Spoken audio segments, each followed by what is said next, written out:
Twitter. He was on ABC's pregame show. They were filibustering while the Georgia Tech and Florida State game were in the rain delay. And he basically said there's still a big three in Florida and that he didn't include UCF in it. And then he made a comment about the so-called national champions and then rolled his eyes. And then Florida State proceeded to go out and get dump trucked by Georgia Tech in the second half. And obviously Booger has not made those comments disappear just yet. So Booger McFarland, for just his lack of – I don't even know what it is with these guys anymore. I'm like, I almost feel like I'm wasting my energy worrying about why these guys can't get through their head that just because 20 years ago 3 teams were really good doesn't mean they're still good today. I don't even know how to get that through people's heads. Not only that, but just because 20 years ago we were just coming up as a Division I program, that we can't be one of the top programs now. Why not? Why can't they just give us some credit anymore? Just because of the conference we play in, we are not a typical, what do you want to say, G5 team. We were above that now. We've proven it for the last few years, and we're going to prove it again this year. And now that Florida State lost to Georgia Tech, and if we mop the floor with Georgia Tech this week, is he going to change his mind? Is he going to say something different? No, he's not, because he's an idiot is basically what it is. His name is Booger. Hey, if you want to take him seriously, that's on you. I'm not taking anybody seriously whose name is Booger. Is his mom named him Booger? I'm not calling him Booger. No, his mom. I think his name is Anthony, actually. Yeah. Well, then you got the nickname Booger for some. What reason did you get that nickname? I mean, who gives you a nickname of Booger? Unknown. Yeah, the move with these guys typically is they make an inflammatory comment. They get 6,200 nitro fire emojis response back on Twitter. They double down for the next week or two. Then they go silent for a period of time. And then they appear at another show and they talk about, watch out for UCF now. They're going to be a good team. And they throw in some compliments because they realize perhaps they're wrong. That's typically the move. It's otherwise known as the Kirk Herbstreit, where you bash on somebody for a period of time, realize, hey, maybe I'm wrong about this one. You quietly eat some crow, and all of a sudden you become, their biggest fan. I don't know if that Booger's going to be that. Again, he lives in Tampa, so maybe he's got some bias, close to the program or something. I don't know. He went to LSU though, so I don't know how that ties in there. But he certainly is a cow of the week. My third, if I can throw a third personal cow of the week in here, Mike, do we have time for a third? Yeah, we got as much time as you want, man. You run the show here. So your boy 10 years ago had 3 wisdom teeth removed. And I was told at the time, hey, you know what, that fourth one, it's not even a thing. We can't even remove it. It's not even really in. You're going to be good to go. Let's get these 3 out now. You're set for life. Cool. Tuesday morning, I wake up last week, excruciating pain. I'm like, what is my problem? Go to the dentist, and the dentist is like, hey, guess what? Good news. You got a wisdom tooth coming in. I'm like, no, that's not true, because I don't have one over there. That's the doctor told me I'm all set. And they're like, oh yeah, then what's this? An X-ray with my face, giant ass wisdom tooth sitting right there. And they're like, we got to get that thing out. I'm like, well, cool, because it hurts, so I'm all on board with this. Let's make this happen. Go to this oral surgeon guy, right? So going in for a consult, he wants to check it out, see the X-ray. So I should preface this, Mike. Have you had your wisdom teeth pulled? Yeah, a few years ago now. Probably like 10 years ago. Okay. So how did you were you under? Were you put to sleep for this? Yeah, it was great. I went in. Well, actually, I had 1 removed, and then I think I had 3 removed after that, 3 at a time. Okay. And when I did the 3, they knocked me out. I went in, I closed my eyes, I woke up, and I went. Yeah. Yeah. So I'm in the dentist, the oral surgeon's office. He's doing a consult. He's like, "Yep, that's a tooth, all right. That buddy." It's a little infected. It's kind of impacted. It's growing upside down and crooked. It was all kinds of problematic, right? So we got to get this guy out of here. I'm like, okay, yeah, I hear you, doc. I agree. I want to get this thing out. I'm in pain too. And he goes, all right, hold on. I'll go get my tools. I was like, hold on a second. What do you mean your tools? What tools are we referring to here? Like what are you going to do? He's like, oh, let's take it out right now. I'm like, it's like noon on a Thursday. I wasn't prepared for this. We're not doing this right now. He's like, oh, really? I'll just take this. Let's do it right now. I was like, hey, I got to go back to work. Can we, and I'd also like to be knocked out if we could do that. So he's like, all right, come back tomorrow. We'll knock you out. So go back the next day and knock me out. Come to find out that the tooth had fused to the bone and essentially had to saw half of my gum line out. Can you imagine if I had to let this guy pull my tooth out, Mike, without and going under anesthesia? He would have been hacking away at my gums for I don't know how long. He told me it was one of the top 10 worst tooths he's ever had to remove. And homeboy was just going to do that in the chair on a Thursday. So that dentist turned out to be a nice guy, by the way, but he's cow of the week. Go put your tools away, buddy. Your tools are not needed over here.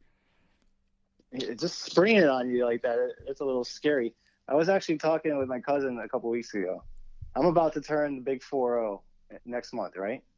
And when you get to that age, there's a procedure that usually has to get done. There sure is.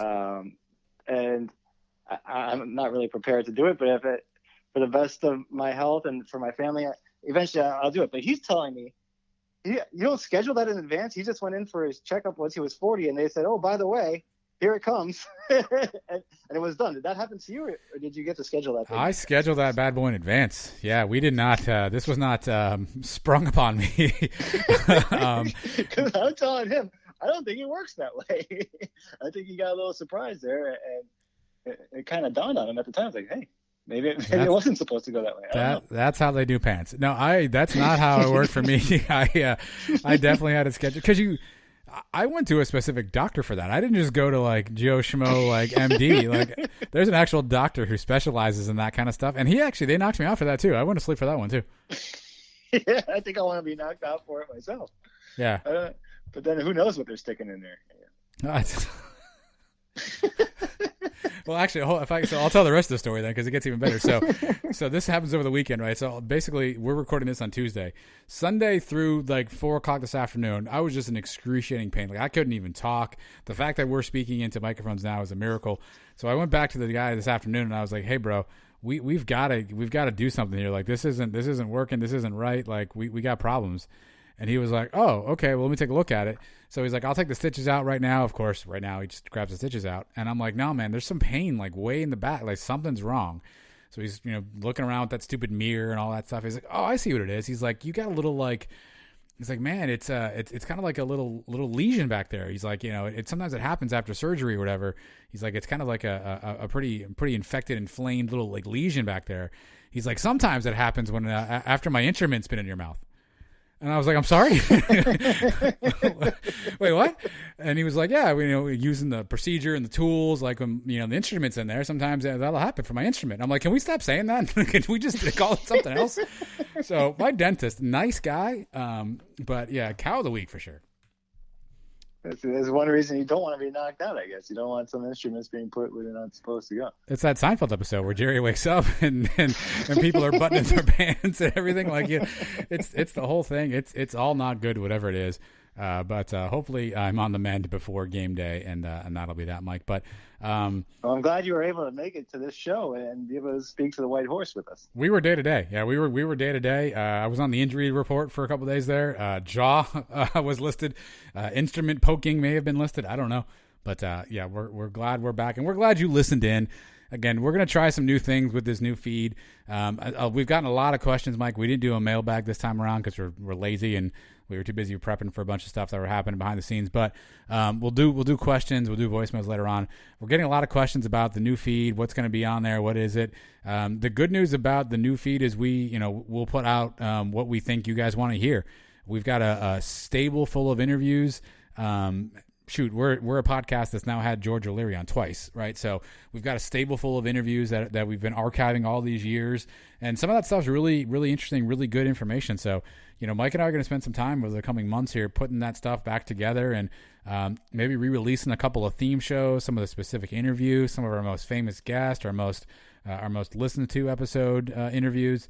So we've got some plans there. The old shows are not on the new feed. They probably won't ever get on the new feed. It would be a lot of work to put all that together, and some of that stuff isn't as topical. So just a unintended consequence of us going with a new feed. So everyone, if you could, again, make sure you subscribe. Tell a friend, tell 2 friends, let them know that we've moved. If they haven't heard us before, this is a great time to hop in. We're going to try some new stuff. And again, this show is really for you guys, the fans out there. So we're going to do more things to get you guys involved, including, Mike, maybe breaking news. We're going to try out maybe a pregame show on Saturday. Details are still sketchy because we're too lazy to figure out how to do all this stuff. But details are sketchy. But keep an eye out for maybe an announcement coming Friday-ish on what a pregame show might look like. So some fun stuff. Again, subscribe, rate, review. Make sure you follow us on social, and we definitely appreciate everybody who's been so supportive of us as we've moved forward here. That's right. I'm very excited about this pregame show. If we can get this thing pulled off. Remember, I tried to do it a couple times last year. This year, we're going to be a little more organized with it. maybe have some people on site at the games, maybe have some fans get to be a part of it and chime in with what they do. And we have to do pregame because, by postgame, I don't know about you, but I'm half in the bag. Sketchy. So, so pregame will be fun. Everybody's always hyped up before the game starts. We'll do it maybe an hour before kickoff and do it for 30, 40 minutes, get you ready. Because what else are you doing? You're not tailgating this year. So you're sitting around the house. If you're like me, you're just pacing, waiting for the game to start. Why not hang out with your boys, Adam and Mike, and get pumped up for the game with us? And maybe we'll run a couple contests. We'll do some fun things during the show. We will. We'll do a lot of fun things during this show and any show that we decide to put out on this feed. So we appreciate you for listening. Again, make sure you subscribe, rate, review. Search for us on all your favorite podcast platforms. We will be back next week, Mike, game breakdown. So it'll be the first game breakdown of the season. A lot of fun stuff we do with the game breakdown. So stick around for that. Don't go anywhere. Stay with us. We will be with you throughout the entire season and beyond. Until then, Sons of UCF signing off. I'm Adam. Go Knights. Charge on.